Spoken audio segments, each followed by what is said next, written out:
Follow me on لیکن عوام Instagram الناس کو کچھ خیال فرمانا چاہیے اور کچھ نہ کچھ وقت لگاتے رہنا چاہیے، ورنہ کم از کم ہر ماہ 3 دن لگا لیا کریں۔ میں کراچی میں تھا تو ایک نوجوان مجھے ملا اور پوچھنے لگے تبلیغی جماعت والے ہر مہینے جو 3 دن کی بات کرتے ہیں ماہانہ سروزہ، یہ تو بالکل شریعت میں نہیں ہے، نہ قرآن میں ہے، نہ حدیث میں ہے، نہ اسلاف میں ہے، یہ بدعت انہوں نے ایجاد کی ہے۔ میں نے کہا اتنی جلدی فتویٰ نہ ٹھونک، اپنے علم کو تو سنبھال کر بات کر، تو سوال کر ہم سے جواب لے، فتوے کیوں ٹھوکتا ہے؟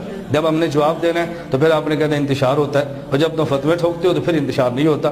اصل میں تو ان کو پکڑو جو فتوے ٹھوک رہے ہیں، جو اپنا دفاع کر رہے ہیں ان کو تو موقع دینا چاہیے، بھئی آپ دفاع کریں اپنا۔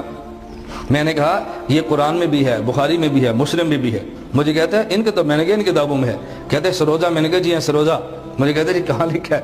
میں نے کہا رسول اللہ صلی اللہ علیہ وسلم عرش پہ گئے 50 نمازیں ملی، رستے موسیٰ علیہ السلام ملے تو انہوں نے کہا حضور کم کروا لیں یہ قوم نہیں پڑھے گی، حضور صلی اللہ علیہ وسلم 45 کروا لی، کہا کتنی ہے؟ کہا جی 45 کا 45 بھی نہیں پڑھیں گے۔ رسول اللہ صلی اللہ علیہ وسلم پھر گزارش کی تو 40 رہ گئی۔ یہ تو آپ نے حدیث سنی ہے نا، بالآخر 5 نمازیں رہ گئی، تو حضرت رسول اللہ صلی اللہ علیہ وسلم پر وحی آئی، آپ کی امت 5 نمازیں پڑھے گی اجر 50 کا ملے گا، نمازیں 5 پڑھے گی اجر 50 کا ملے گا۔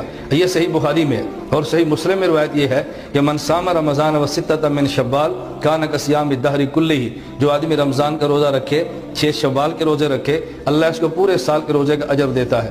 تو 5 نمازوں پر 50 کا اجر، رمضان اور 6 شوال کے روزوں پہ پورے سال کا اجر، یہ کیوں ملتا ہے؟ اس کی دلیل قرآن کریم میں ہے، من جاء بالحسنۃ فلہ عشر امثالھا، کہ جو آدمی ایک عمل اچھا کرے اللہ اس کو 10 کا اجر دیتے ہیں۔ میں نے کہا قرآن اور بخاری اور مسلم میں نے پیش کر دی ہے؟ مجھے کہتے جی ہاں۔ میں نے کہا اب استدلال سنیں، قرآن کریم میں ادو دعوت دو، بلغ تبلیغ کرو، اور قرآن کریم میں ولتکم منکم امۃ یدعون، قرآن کریم میں ہے قل ھذہ سبیلی ادعو، میں نے کہا قرآن میں ہے، لیکن قرآن نے وقت کا تعین نہیں کیا، کتنی دعوت دو، دین کی طرف کتنا بلاؤ، تعین تو کیا نہیں ہے نا۔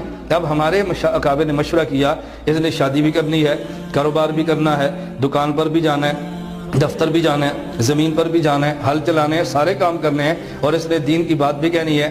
ایسی ترتیب بناؤ کہ جس سے پوری زندگی دین پر دعوت دینے کا اس کو اجر ملے۔ تو اس کا طریقہ کیا ہے؟ ہم نے صحیح بخاری، صحیح مسلم اور قرآن کریم ان 3 کتابوں کو دیکھا تو پتہ چلا کہ نیک ایک عمل کریں 10 کا اجر ملتا ہے۔ تو مشائخ نے کہا ہر مہینے میں اگر یہ 3 دن خدا کے راستے میں نکلے گا، 3 کو ضرب سے دو، 10 سے ضرب دو گے تو 30 بنیں گے، تو ماہانہ اگر 3 دن نکلتا رہے تو پوری زندگی خدا کے راستے میں نکلنے کا اس کو اجر مل جائے گا، کاروبار بھی کرتا رہے گا اور پوری زندگی دین پر چلنے کا اجر ملتا رہے گا۔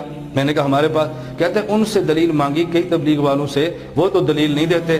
میں نے کہا ان کا کام دلیل ہے ہی نہیں، ان کا کام فضائل ہیں، ہمارا کام دلائل ہے، فضائل ان سے لو اور دلائل ہم سے لو۔